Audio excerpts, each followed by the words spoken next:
Hello, creatives, community, and kind folks. Welcome to RPG with DBJ. I am your host, DBJ, and today I thought I would try something new. I'm always trying something new, and uh, we're going to do a visual representation of what it means to have a role-playing game.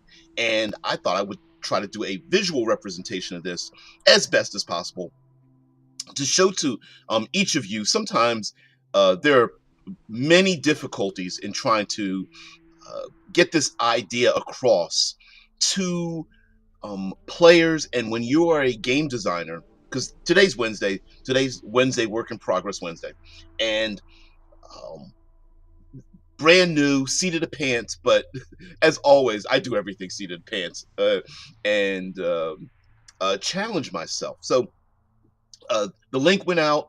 I'm sure people are getting it a little bit late. So, but while that happens, let's introduce you, if you're brand new to the channel, what we're about.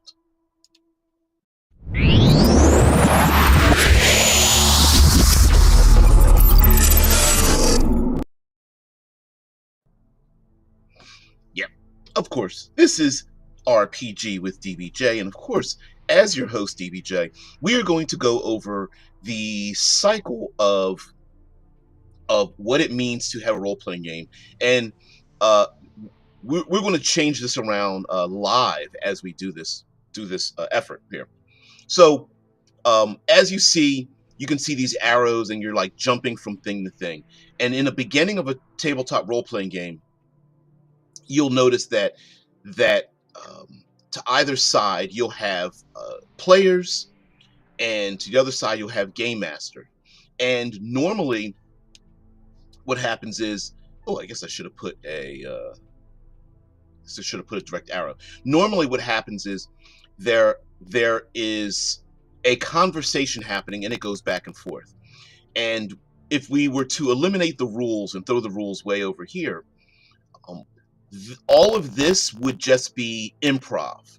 So the game master sets up the situation, and verbally, and with miniatures, and with diagrams and maps and things like that, sets up the situation. It essentially sets up the danger. Actually, I'll even put danger here. Sets up danger, and let's see, let's put stakes. And the game master will say, hey, you are in a dark dungeon. You are going down a lonely road. You are talking to someone that whose anger is rising. You are trying to. It's the game master are the eyes, ears of what is happening in the game, and establishes that and gives that to the players. The players ruminate over that, and in an improv situation will ask permissions in many ways. It's hey, we are in a dangerous situation. We are in an unknown location. We are using our 10-foot pole and poking around. And that's where the permission comes in. It's the players establish their position in many ways. Matter of fact, I'll even put that in here since we're doing the permission and position.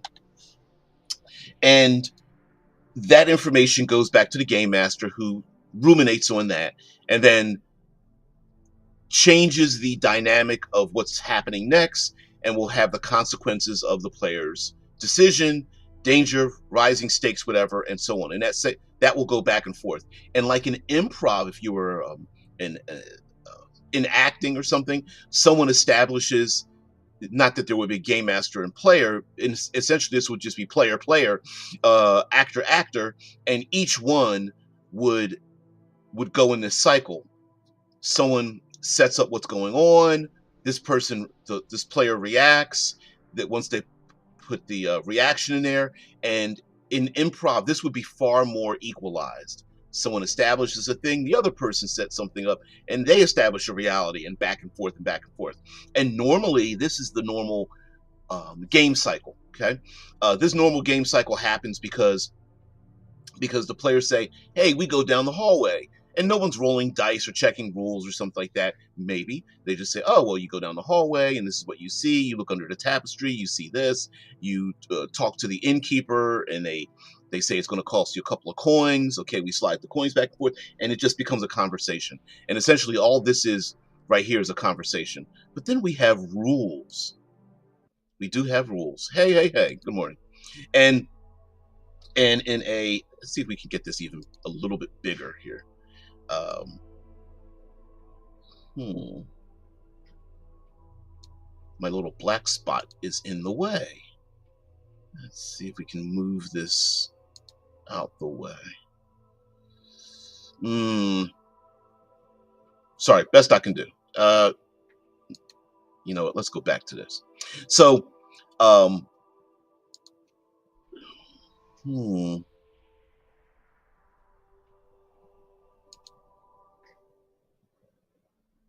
maybe that's better. So during this cycle, we have this back and forth, and normally, even in a role playing game, no matter how many rules there are or rules light, whatever, the back and forth of this conversation will happen over and over and over again.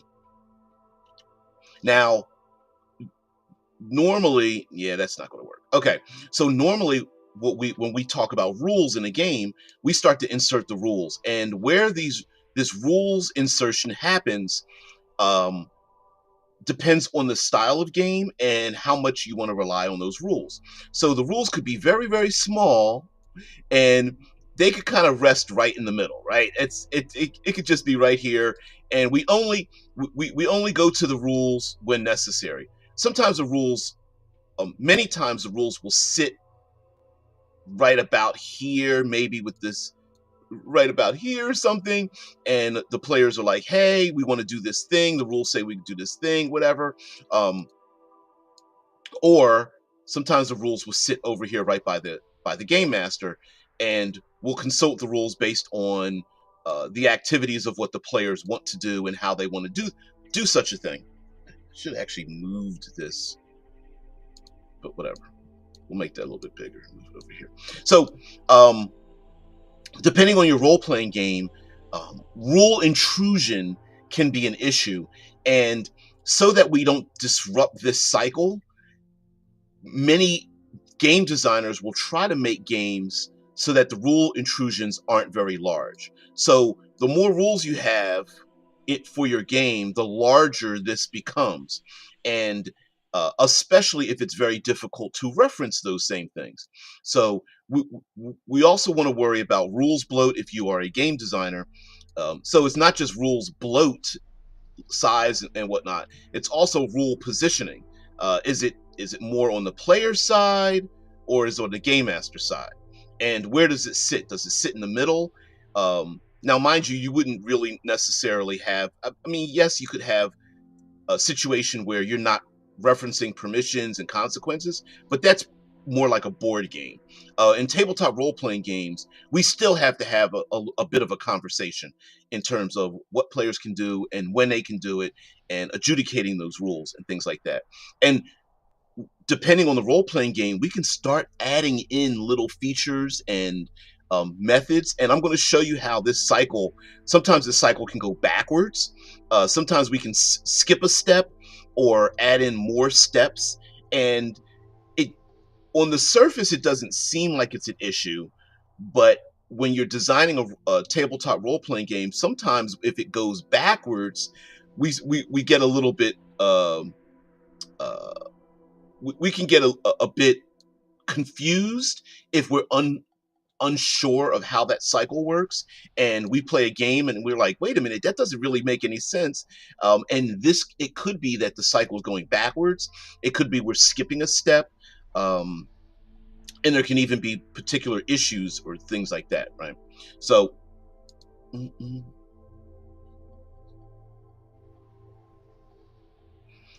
Drew says, that is why I like player-facing rules and GM-less systems. Yeah, and there's a reason for that, right? So let me throw some. I'm going to call them horror stories, but it's not really a horror story, right? Okay, so there are games that allow you to circumvent.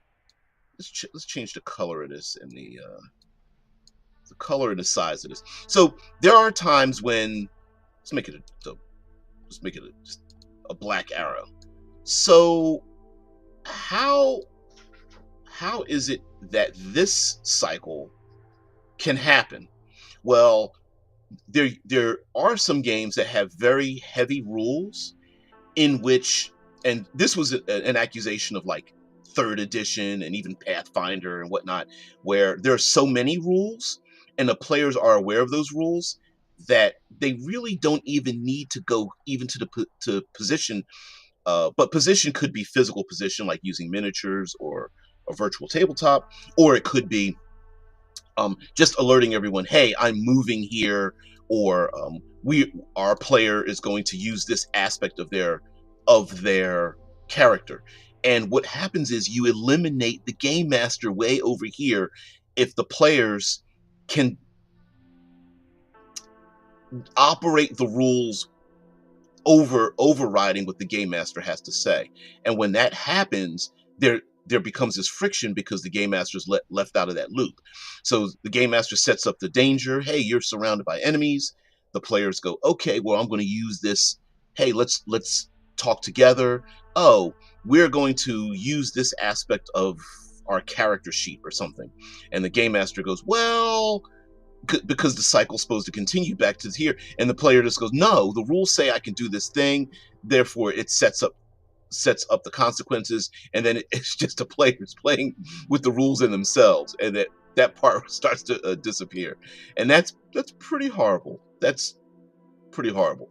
As a matter of fact, it can get so bad that what ends up happening is you get into this situation where you end up having this cycle that if the rules are so intense, the players say they want to do something, they acknowledge what they want to do, and then it's the game master and rules and what they can do and the game master rules. And this is what happens when you start rule flipping and adjudication, where you're like, okay, well, can they do this, can they not do this? And that's where this, even if the rules aren't terribly complicated, the rules start to bloat and bloat and bloat and bloat, and it takes up this whole big space here because we're trying to get to this position, but we're stuck here in the rules adjudication. And in game design, we hate this. Hate it. Because not only are we not moving forward, we're not getting back to the players in enough time. So this bloat and this back and forth here about, well, can they do a thing? Check the rules. Okay, game master, and then it goes to rules, and then we go back to what the players were doing, back and forth. Now, in a side note, unfortunately, and this, as a person who loves theater of the mind, sometimes this can happen. And with theater of the mind, many times the rules are not here, sitting here, but this cycle happens where we get stuck in this loop of, where are you at? Okay, well, this is, wait, hold on. What did you do again? Okay, wait, the player wanted to do this thing again.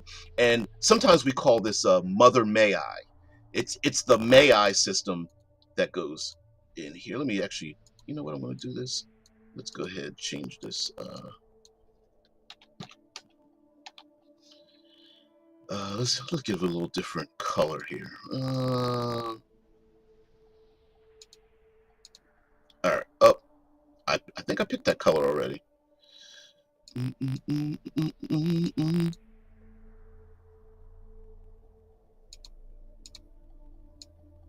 Sometimes this happens in a rules light game, and it's the Mother May I situation.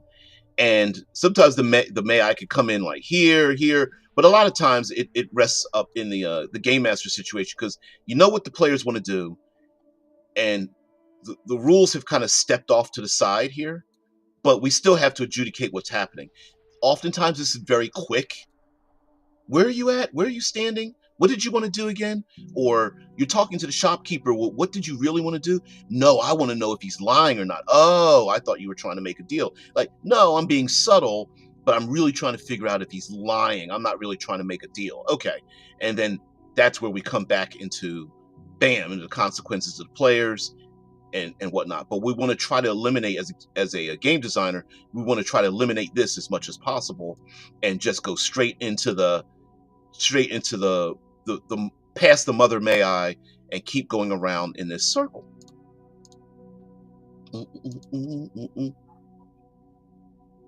Drew says, I call it subjective mood. Okay. Alley says, so the bloat may end up being a black hole if you're not careful.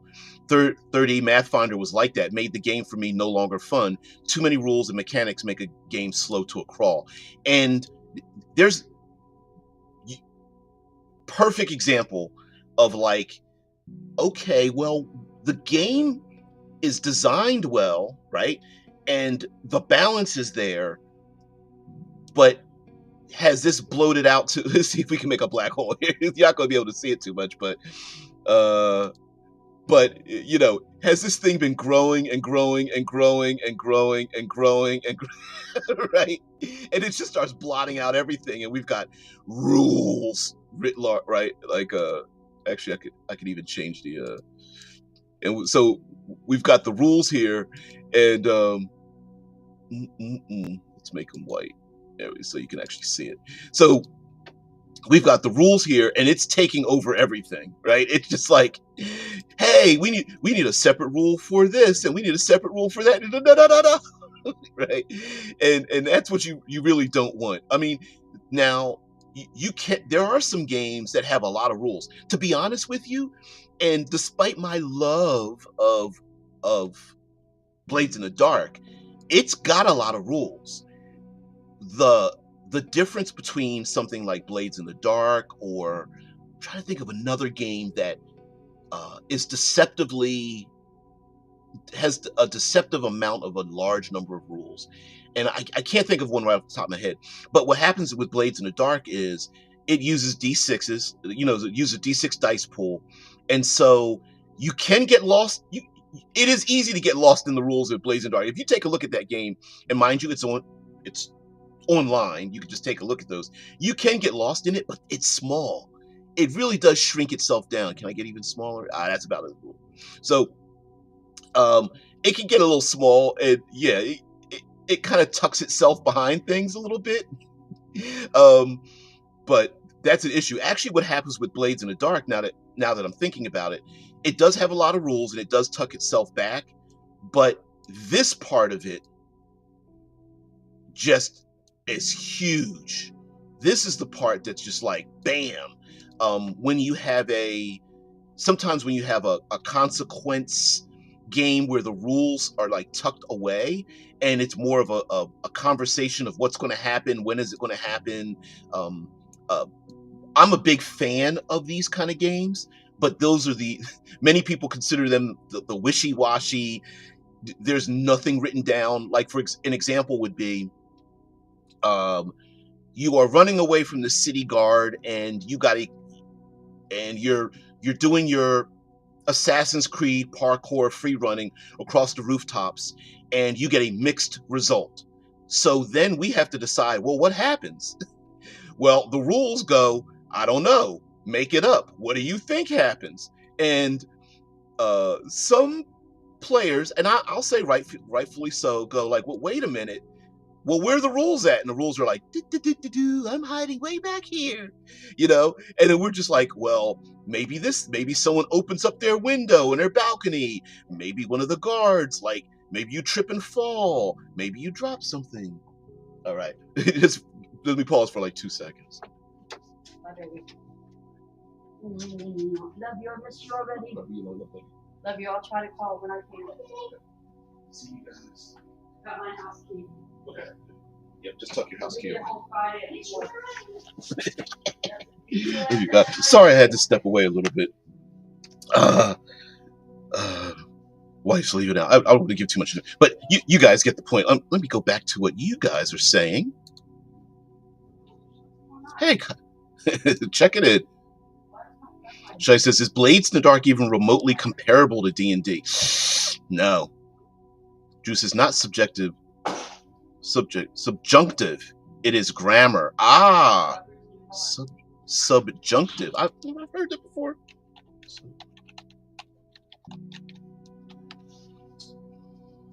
Relating to or denoting a mood of verbs expressing what is imagined or wished or possible. I don't think I've ever heard that term before. Something new. Verbs usually express various states of unreality, such as wish, emotion, possibility, judgment, opinion, obligation. Thanks, Drew. Let's see, Blake. In real life, meat space happens. Yeah, it does. So a lot of times, I think when us little small-time game designers start designing things, we can get lost in the weeds when it comes to these little issues, because we are looking for an outcome. We want this cycle to be really nice and kind of circle around here, and we can get lost in the weeds because maybe we want this part to be bigger, and it ends up overtaking other things in our gaming cycle, right? And I know I'm showing this visually, and sometimes visually we might go, well, we want equal parts in this. We want equality amongst all the rules and what's going on, but that's not always the desired outcome. So let's put in, here we go. Let's duplicate this. So, for example, we might want to add in emotion. I'm using the word emotion, but I'm going to use it as a placeholder for there we go. We might want to add in emotion. We might want to add motivation, purpose. Like, why is the player doing what they're doing? You see this in games like games like Pendragon, the Dune RPG. You see this in I did an episode on games that are designed to elicit emotion, a Call of Cthulhu, and the emotional aspect of this may be not why are you doing it, not what's happening, but really what we want to have is the emotional components kind of sits in the middle and rides between the players describing what they want to do to the game master, and the game master talking about let's put the rules back over here about game master, and the consequences of what happens, and the emotional part rides in the middle. And the reason being is because, what's another game? Masks, I believe, is one. There's another one called Monster of the Week. There's another powered by Thirsty Sword Lesbians. There's a number of them that it's not telling you whether you succeeded or failed, but your character now is in a new emotional state or being affected by an emotional state because of this cycle. And throwing this right in the middle of those games can, if you're used to Dungeons and Dragons, you have no idea what the hell this is happening. Why is this even in the game, right? Meaning like you might not be able to do something because your character is angry or jealous or afraid. In games like Dune or Pendragon, it's like, well, I'm gonna throw in motivation here, just because in games like Dune or Pendragon, it's like, oh, well, I'm doing this out of faith or duty, or what's some other ones? I'm mixing both games together. Faith, duty, glory, power, wealth, things like that. And while those games are amazing, if you are used to the circular style of play, this will impede that on purpose, because the game is designed to impede that, and kind of sitting here and you bump up against it like a balloon, and you keep going boop, boop, boop, and you bump against it. You ever take the balloon and you rub it on a sweater and it gets that static electricity? Well, those games include that right here in the middle, so that it colors what the players want to do, and then it colors when the game master starts setting the consequences and dangers for the next thing they want to do. So a game like Legend of the Five Rings, which is a samurai emulator, in that game, you asking the daimyo, the king, the warlord, to do something, it's not that's not the important part. It's how you're going to do it. Are you doing it with respect? Are you doing it being intimidating? Are you holding your anger and frustration back, or is it leaking through and you're saying things in a manner? We're all saying the same words, but is the daimyo sensing the fact that you are belittling the daimyo because the daimyo might be rather stupid, right, or something like that? And this is inserted, and sometimes it can bounce around a little bit.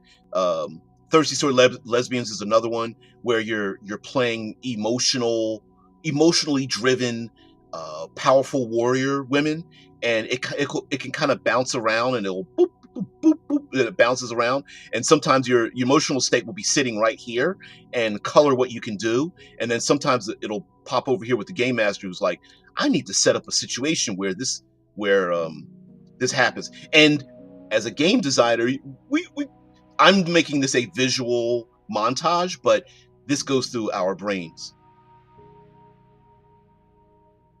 Oh, this app, I'm using Canva, and I'm using Canva, and I click the whiteboard, and then I just decide to throw some circles up there. And all I'm doing, I'm right on the very left side are just different elements and things. So if I hit elements, I can get graphics, type in what I want. So if I put a square, I can type in square and then hit graphics or shapes and things like that. Hit graphics, go down, pick whatever I want, borders, shapes, things like that. And I just decide to pick some circles. You can pick circles that automatically have words inside of them. And then if I click one, I could just change the color, sizing, size of the letter, the fonts, things like that, all across the top. So I have a Canva account, and I have so that's how I make my thumbnails. I set up a template, and then I just change the thumbnail a little bit here and there. But yeah, that's what that is. Oh yeah, Shai says could and should, would like to, that sort of thing. That's subjunctive. Let me. I've never used that in a sentence until today. So let's go to the subjunctive mannerism of all this stuff that I've thrown in here. Okay. So it won't shorten up because there's words in there. So let's get to the mother may I ism that kind of sits here sometimes. Players can get very frustrated with the mother may I, and in rules light games, it sits very big here in rules light. Let me move you off here, emotional. Anyway, we'll move you off here. So the mother may I-ism sits really big here for the players, and as a person who very much loves rules light games, with myself being way out here on the outskirts, it doesn't bother me so much. But with new players that are used to classic fantasy Dungeons and Dragons, the mother may I thing, they feel like they can't get around it. And the reason why is because what they really want, and let's see, let's put the rules on top. Let's layer this, bring the front. So what they really want is this. They want to use this because with it sitting so small here, what they actually have to do is the may I-ism. Now, if you are a rules light player, and you play a lot of rules light games, the may I will shrink down to nothing, right? It'll shrink down to like whatever. Okay, you know what I mean? It just sits right over here. Hey, can I do this thing? Can I do this thing? Can I do this thing?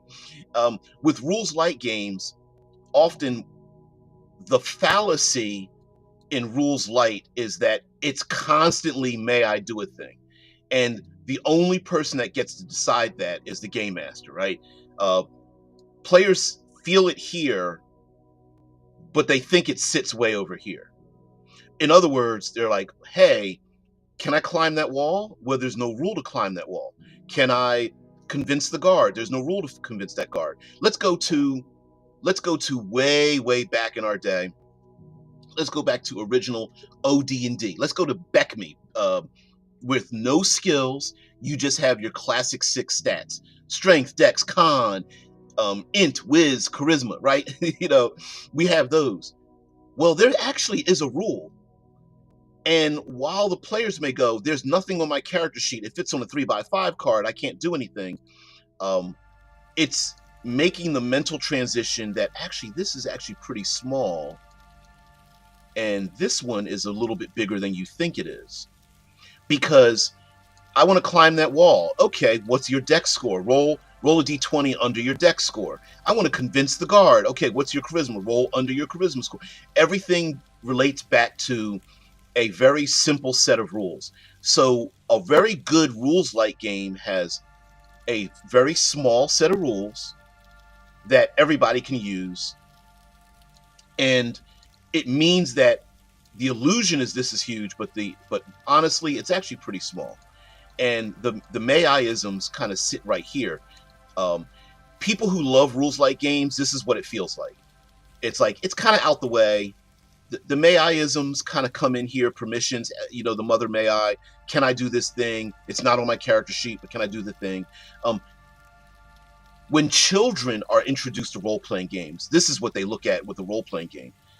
Hey, I want to go up to the owlbear and give him some food and befriend him. And the game master goes, well, that's not in the rules, but whatever. Right? All right, I guess we're going to chuck the rules. We're going to make these rules as small as possible. Yeah, you give the owlbear some food and you convince him, but you got to beware because the owlbear is kind of hungry. Okay, I want to make him my friend, and blah, you know what I mean? And that's how, with kids, we go like this. As adults, sometimes we see this unconsciously, and we go like, and it starts getting bigger and bigger, and we're like, geez, what? Listen, I just want it on my character sheet. Why can't I? And that's what happens. And so sometimes when it comes to game designers, you'll see sometimes game designers will write in a thing to try to reinforce to adult players, don't worry, the engine for this game is pretty robust. It's a D20 plus a modifier. It's a D20 roll low. It's a dice pool system. And we count successes. It's a percentile system. Roll your skill or under. But what is it? Blackjacking. A lot of percentile systems are blackjack. Roll high, not over. Right? I have what's my stealth skill? 46%. Great.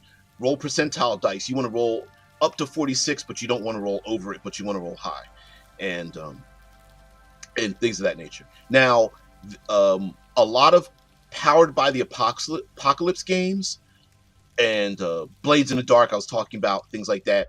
This damn thing is huge. It's all about stacking consequences, and the reason why this sometimes can throw players off is because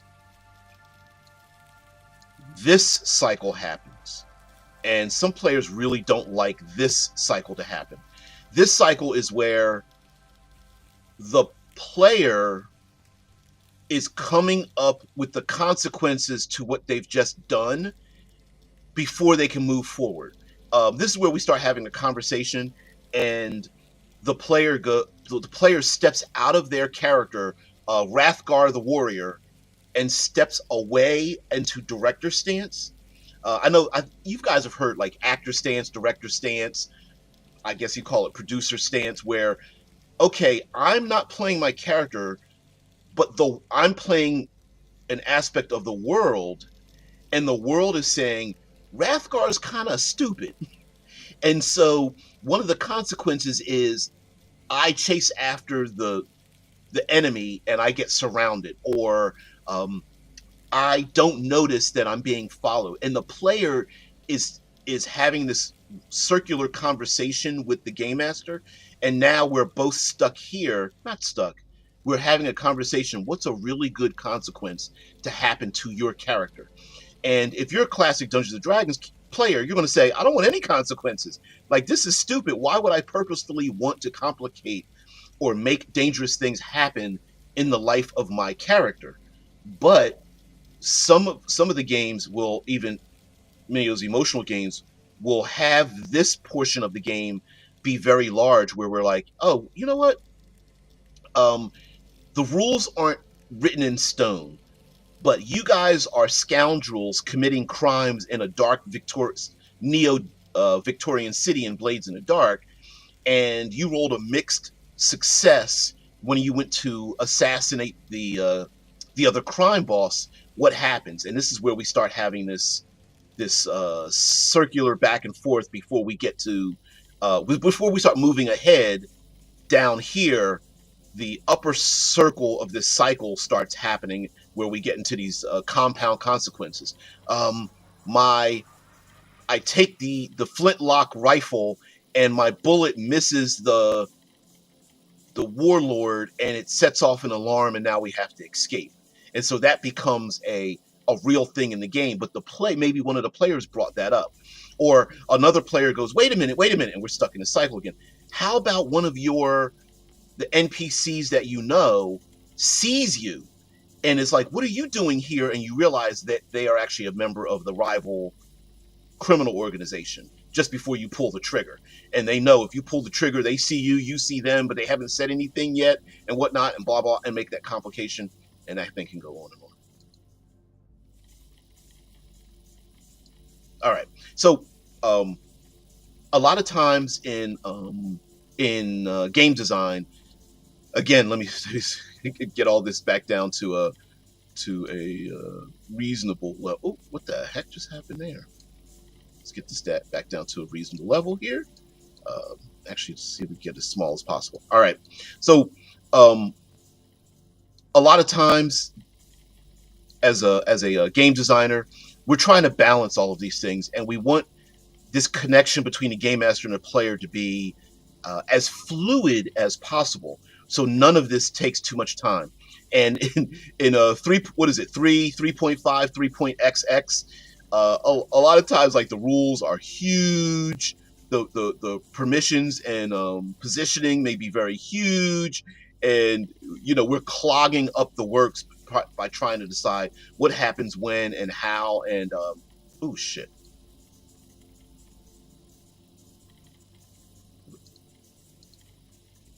that was an accident. Oh, I see. I must have done something.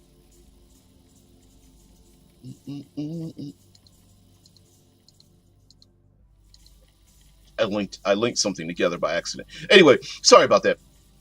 So when you are thinking of a tabletop role-playing game, and you're like, you may be focused on one aspect of this type of cycle, just be aware that you might accidentally or you may not have even considered some of the other parts of that cycle to keep that thing flowing as much as possible. Because normally in improv, this basically, we don't need this arrow. Let's get another arrow here. Let's get this. We'll pick one of these. So normally what happens is this link back and forth right here. I'm not going to make a separate arrow here. This link between the game master and the players ends up becoming very direct. Let's do it like that. So this may become very direct, and yes, it does go back and forth, just visually, but you get it. Players are the game master to the players game, and all the other stuff fades away until we need them. Now, there are some very many procedural role-playing games that tell you, no, this part comes into effect. These other things come into effect more often than a little bit. And for example, in Powered by the Apocalypse, they have something called moves. And a lot of times people get confused with moves. They often think that the rule sits right here in the middle all the time. Roll the 2d6 and something happens. I make a move and I do this thing. I make a move and do this other thing. Actually, what instead the it's behind the mother shit. Actually, what happens in Powered by the Apocalypse, this direct line keeps happening over and over and over again. Players, what do? The game master to the players, players to game master to the player, until something happens that triggers a move, and then we start rolling dice. Normally, this is one of the things that game masters really despise, is when the players pick up the dice and what they're trying to do is insert the rules right here, right? They're like, I want to pick up the dice and jump straight to the game master, right? They're like, I'm picking up the dice, I'm rolling. I walk into the room, grab dice, roll perception check. What do I see? And what the game master really is trying to go is like, dude, move this way, leave that. Let me put that in my back pocket, right? Walk into the room, tell me what you're doing. We're not picking up dice until I instruct you to do so. Otherwise, put the dice down. Stop rolling dice. Stop. Smack back of the hand, right? Stop grabbing the dice, please. Just tell me what you're trying to do, and then I tell you, and then we do the cycle again, right? Okay, you walk into the room. I use my 10-foot pole to lift up the tapestry on the wall. Okay, underneath the tapestry, you see written in blood are these ancient glyphs or whatever, and back and forth, and we do that back and forth until there's a need to roll the dice. If you say, hey, I'm moving the bed aside that's in this dusty room and seeing if there's a trap door underneath the bed, and there is one, then you just saw it. That we're not rolling dice at all. But sometimes there are some players, especially in classic fantasy, that they tuck the rules right next to themselves, and they're like, hey, I got my player character, I've got these rules, and it's going to help me move past all of this stuff just to get to the place that I want to be. Get to what you guys have to say, if anything. Here we go. Failed forward concepts with consequences. Yep. Yeah. Drew's like, yeah, players are like cats, hurting them is pretty much impossible. Yep. Yeah. Now, mind you, listen, like, look, like, I'm not an innocent, right?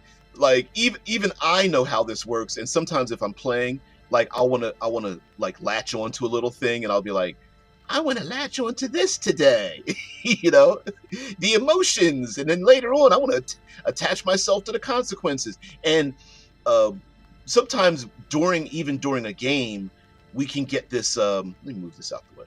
Sometimes during a game, oh shit, there we go. Oh, that helped. Sometimes during a game, we can get ourselves a little bit distracted because one player is trying to elicit this, right? And this happens in Dungeons and Dragons, right? One player is trying to get into this position. They're trying to get they don't mind the consequences. They don't mind the emotional stakes improving. They don't mind coming up with reasons why they failed a thing, or why they're scared, or why they have a great dedication to an NPC, when the other players are trying to go this direction. And there are no rules in Dungeons and Dragons to really elicit this part of it. But some players really want to play this part. And I'm looking at the Dimension 20 Critical Role players that love this part of the game, and they love this part because they're improv artists, and they love this part. The rules for them stay out of the way. The rules are like, go ahead, Game Master, you keep the rules. We want to play in this arena. And every once in a while, we'll do the Mother May I, tell the game, the game master where we're going to be. Game master might use the rules a little bit here and then go into the consequences. And then what happens? They stick in this cycle.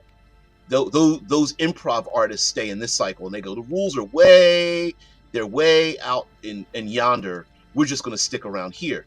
No, there are no rules for the emotional stakes. We're going to set this up. And Dungeons and Dragons doesn't have a Fantasy D20 doesn't really have rules for this. And I've heard it argued that that's a good thing because some improv style people, they don't need rules to tell them how to elicit this. What they don't know are rules for combat. And they go, great, we got rules for that. It sits way out here yonder. We'll reference that when necessary. And then once we do that, we'll get back into the emotional part, which doesn't have any rules. As opposed to games that do have rules for that, in which case the rules kind of sit, they kind of sit right over here.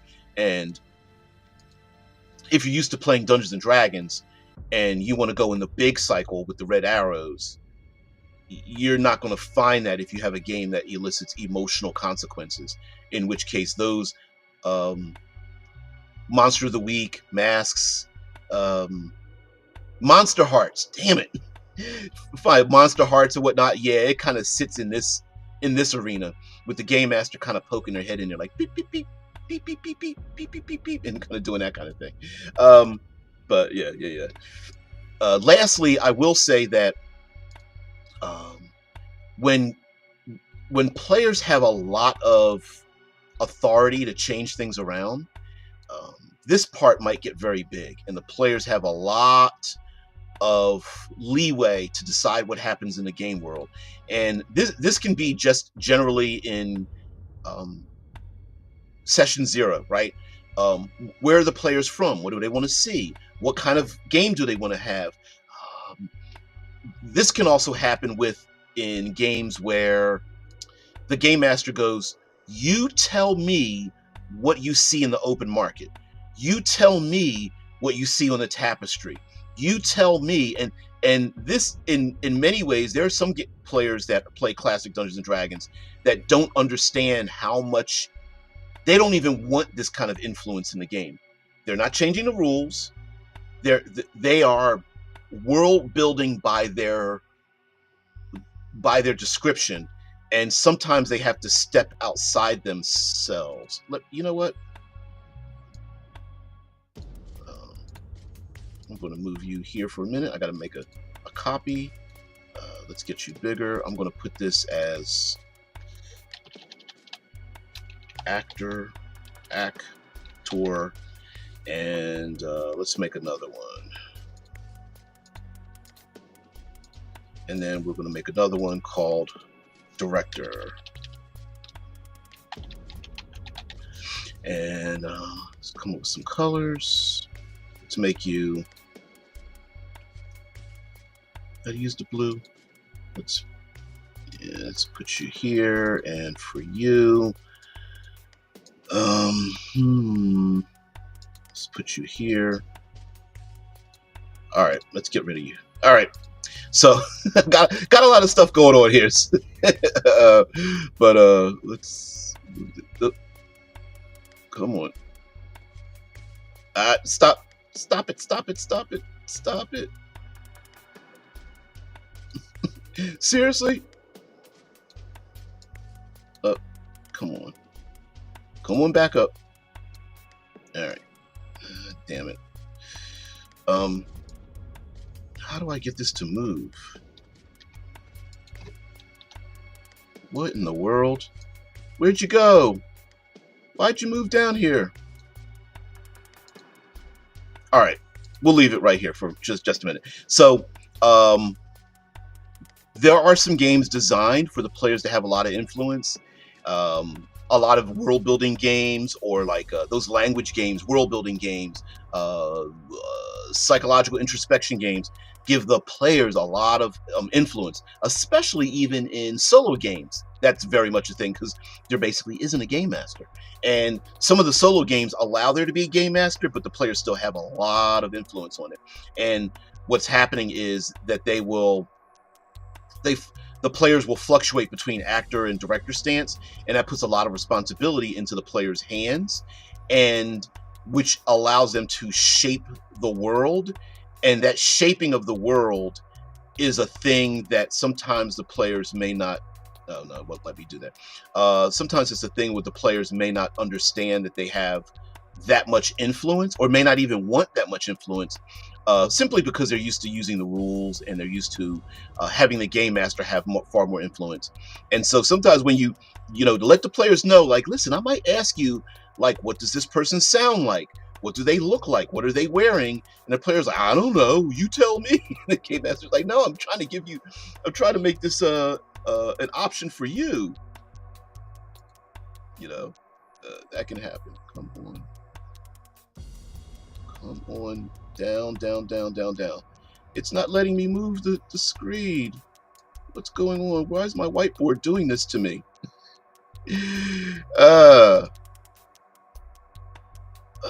Wow. All right, let's get you out of here. Oh well. Okay. So I guess it's telling me, you know what, you need to stop. Oh man. Herding cats. Yeah, it is very much like herding. Like Garrett says, most players are conditioned to have everything told to them by the GM. Exactly, because the GM built the campaign in its world. There's nothing, and again, there's nothing wrong with that. But if you are like a game designer, or you're playing a game where the players have a huge amount of influence, I think that comes across better as a session zero, right? Like if the players are like, oh, we want to play an evil campaign, and we want to play a piracy game. We want to play that. That's usually where that's more readily accepted. But during the game, in the middle of the game session, the players are like, okay, you pass nomadic travelers on your way to the accursed desert, and there's an oasis off to the northeast, and the players pass by a caravan, and then I say, because I'm the one that set up the game, and I go, so the caravanners, what do they look like? And the players are like, oh, like, why would I tell you what I see? That can rub people the wrong way. So you kind of have to be a little bit judicious in terms of selective in terms of when asking a thing like that. I think the best time to do that is to tell a player, like, oh, your player's an assassin from the deep southern state of Ganamar. Tell me what the city is like that you came from, right? And you can do that as a session zero, like before the game starts, and the player goes, oh, cool, yeah, the city's got like these dark towers, and I'm doing my Spider-Man, Batman crouching on a gothic, gargoyle or something while it's raining, and there's a lightning bolt in the background to illuminate my silhouette or whatever. And you're like, cool, okay, that's what the city is like. And then you write that in the notes, and then later on, the player can go back and go, the player in back of their mind is going, I made that up. That's cool. And that's how you get really, really good player investment into the world, when they're able to create things. It can throw them off in the middle of it if they're used to a classic, tell me what I see, tell me what I've done, tell me what happens. But yeah. But anyway, thank you very much for letting me do this. I just wanted to do something different, and I'm practicing other things, and like I said, seat of the pants. Didn't know how this would turn out. I hope it was kind of fun and kooky and kind of cool to look at. We're just talking about player cycle, and just thought it would be fun to show that. I was actually going to add to this and show what it looks like when it comes to dice mechanics. So just before we get out of here, let's shrink this down just a little bit, and let's bring up some. Let's go to a square, and let's see, graphics. Is this?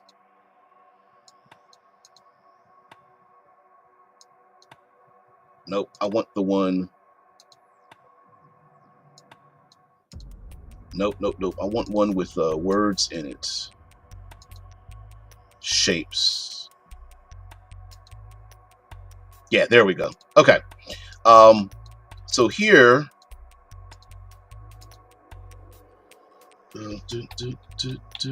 oh, that is super tiny. We want to get that up to size of like 104. Let's bring you up even bigger than that. Let's bring it up to 120. Oh, wow. I must have increased this. I know what I did.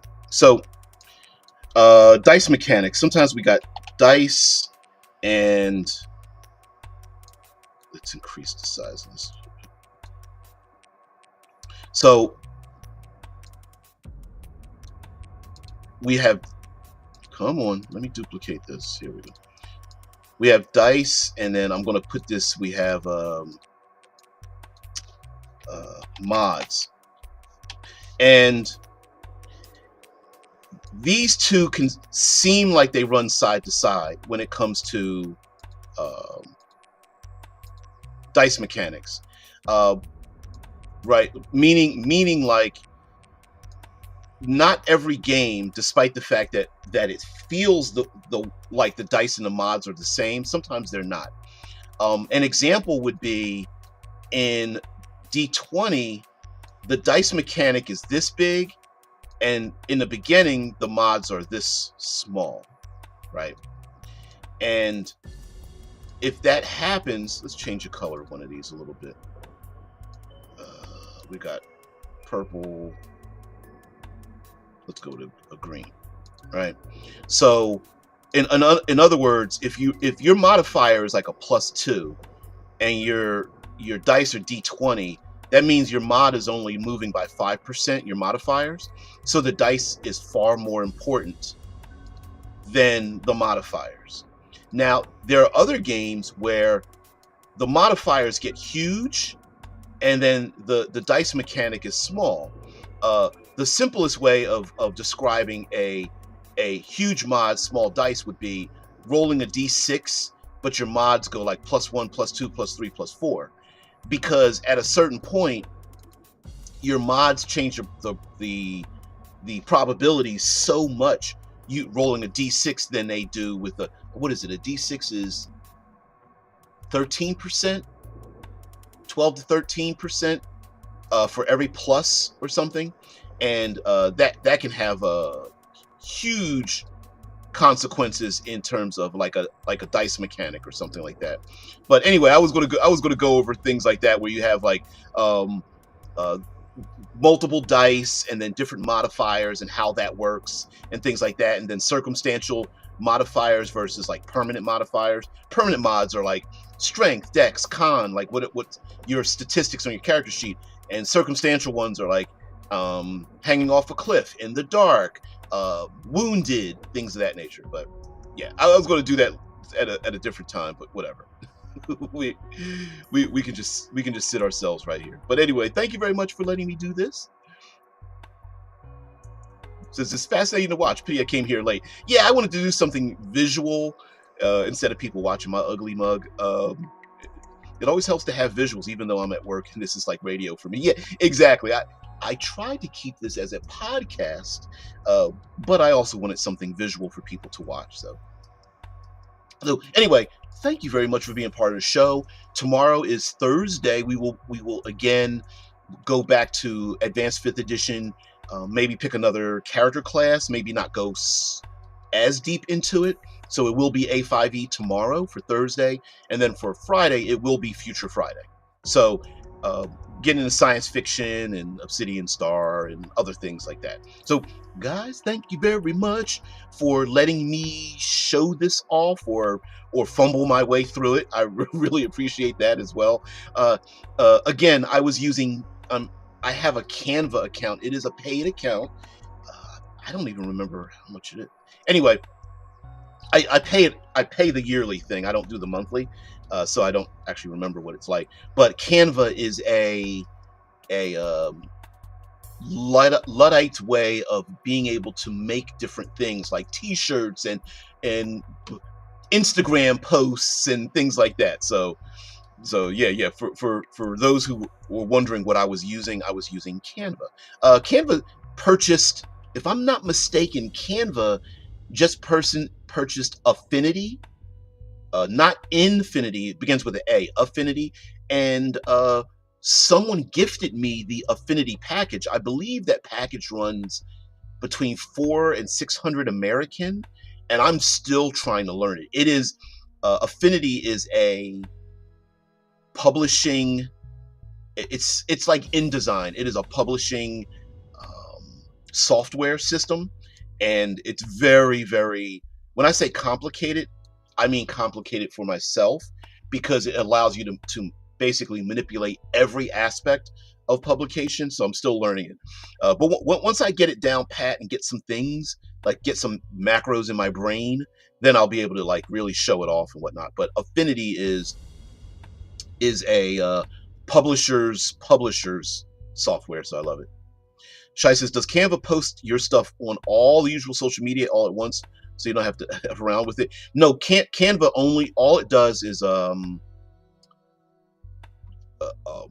allow me to create. So if Canva allows you to make visual creations, from video to like music and things like that. How I broadcast, I'm using Restream. Restream is for us Luddites, to allow me to stream over to Twitch and YouTube and Facebook simultaneously. So I'm using two systems. That's actually paid for as well. So, which, yeah. Now I can use like, let's say we all wanted to be game designers. I could link you into my Canva account, and we could live together, like a Zoom call, make logos for our business.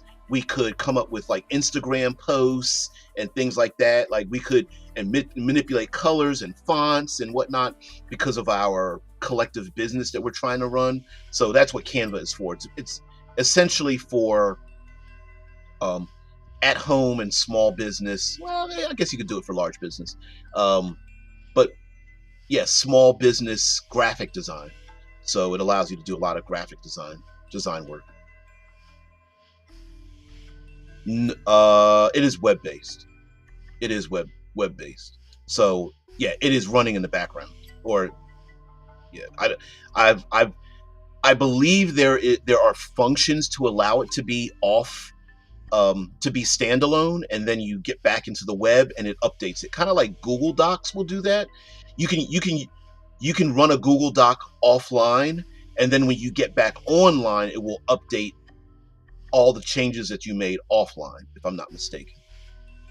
But I've never used it offline. I always use it online. I always use it on my main computer. And I'm an oldie, so I don't use Canva on my phone or my laptop computer. I actually have like a standalone, hard drive underneath my foot kind of thing. I'm old school. I feel like the more important or the more expensive thing you do, the bigger the computer I got to use it on. I'm one of those people. Okay, Canva equals not something I need to worry about to make my bonehead YouTube vids. No. Funny. No, I've never used it for my YouTube videos. No, nothing like that. Restream I use for all of my videos and scheduling it and things like that. But Restream is very, very basic. It's not like OBS or what's the other one? Streamlabs or anything like that. It's not like that. Restream is pretty basic. So, but it's one of the few things I found that was easy for me to log in across multiple platforms. So, not that it matters anymore. So anyway, guys, thank you very much for letting me do my boneheaded things that I normally do, and doing a little design, BS in the background and stuff. There's an open source alternative to Canva called Penpot. I did not know that. And let me just say that I don't consider myself to be the most technologically savvy individual. Once I learn a thing, I'm cool. I don't mind learning anything. But if it's I don't want to say open source. If it's too functionality based, my brain just is like, oh no. Um, because I just use a few things for it. I don't use. I mean, I know Canva can, like for example, Canva. I know it can do a lot of interesting things that I've learned them over time. But in the beginning, I was just like, I just need a thumbnail. Here, drag this here, drag that there, drag this here, drag that there, and I'm done. Right. So I learned that real simple. Let's see. Let me see if I can show something off. Let's go back home. So this is my. Let's see if you guys can see it. Yeah, you can see it. So this is my homepage for my Canva account, and when I open up Canva, the main page, this is what I see. And you'll get this banner across the top that lets you do things like documents, flyers, Instagram posts, social media, videos, print, websites, presentation, like web design, things like that. And then down below are all of the things I've ever designed, kind of in order. These are just, it just goes on and on and on. Some things I've played around with, some things I've modified, all kinds of stuff. Yeah. And for home and for tabletop role-playing games primarily, but some other stuff in there that I've designed. Modify. Some of it is just playing around. Some of it is taking templates. They have a ton of templates that you can use and modify, things like that. Here's my ugly mug, etc., etc. So these are all the things that I created.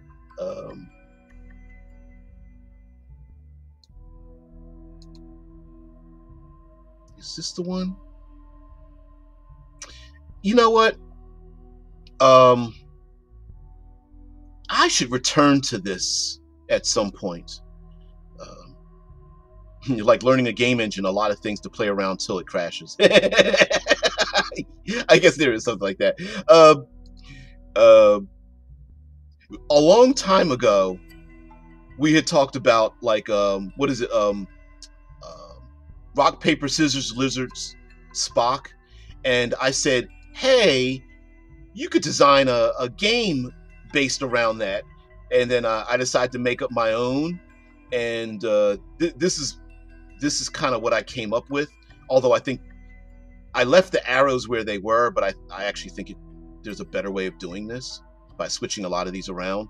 But I always thought it would be cool to have a role-playing game where you don't even need dice.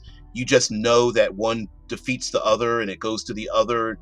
Like, what is this? Blood over light and shadow, fire over blood and shadow, iron over blood and fire, shadow over light and iron, light over iron and fire, so on and so on and so forth, right? And it looks kind of complicated, but you could actually print this out on a card or a piece of paper, or put this on the edge of a character sheet, and you could say, okay, well, what are you trying to do? Well, I'm going to sneak around, so that means shadow, and your success is based on if I'm sneaking around, I can get past armed guards, let's say iron, and I can sneak around and hide in the light, from bright lights and whatnot. But the thing that will catch me are all the arrows that are going towards here. Maybe there's an NPC that's hunting you down, like anger, would be fire or something like that. Someone's impassioned trying to hunt you down because they realize that you're here. Blood would be like endurance, maybe, or health, endurance. I would say even patience, life. That, yeah, you can sneak around in the light and sneak past the armed guards, but if something happens too long, you stay there too long, you might be discovered, and you kind of play around with it. Anyway, I just thought it would be something fun to play with. Yeah, I can do that. Let's see. Maybe not right now, but I can use this. I can use this as an example, right? So if I wanted to make a logo, let me pick something I haven't used in a while. Let's get rid of Oh, that's an untitled design. You know what? Here we go. I was going to use this as a logo for AI art, and then I was just like, I dropped it. Which is, you can see there's an A and a big I in the background and art and whatnot. But let's get rid of all this. So, I'm just to let you know, I'm not a graphic designer. So is there something here? There is something there. So what I would do is like a heart. There's a graphic for a heart, right? But it just popped up. But I would look up say graphics or hearts logo, and come down here, try some designs, look at some things, and mind you, all of these can be modified, and some of these are actually visualized, like they're like kind of animations and whatnot. So I would look up some animations and see if there's like a broken heart or something like that. Like, let's see, let's go with broken.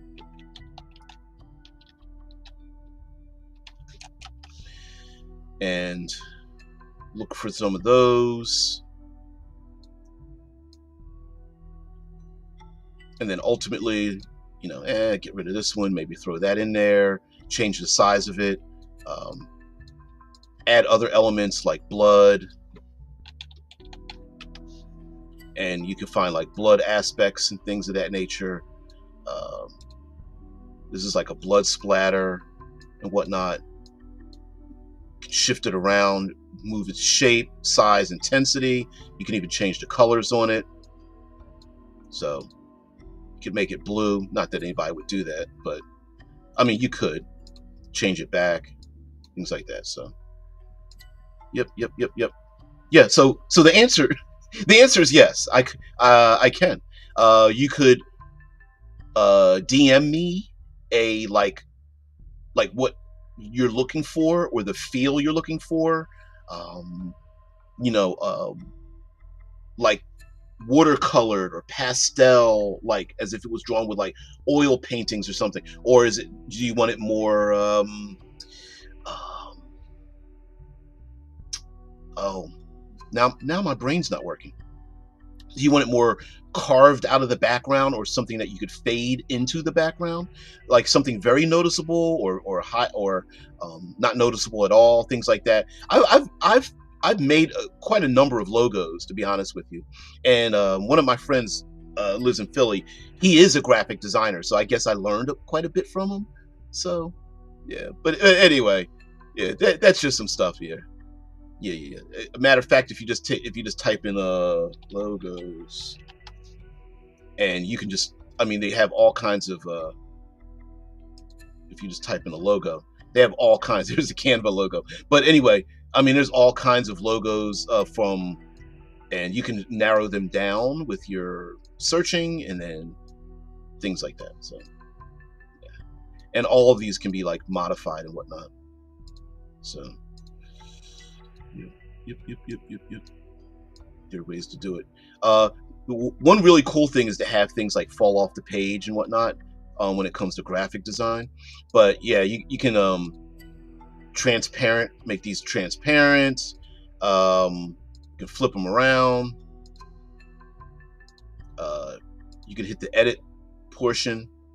You hit edit. There we go.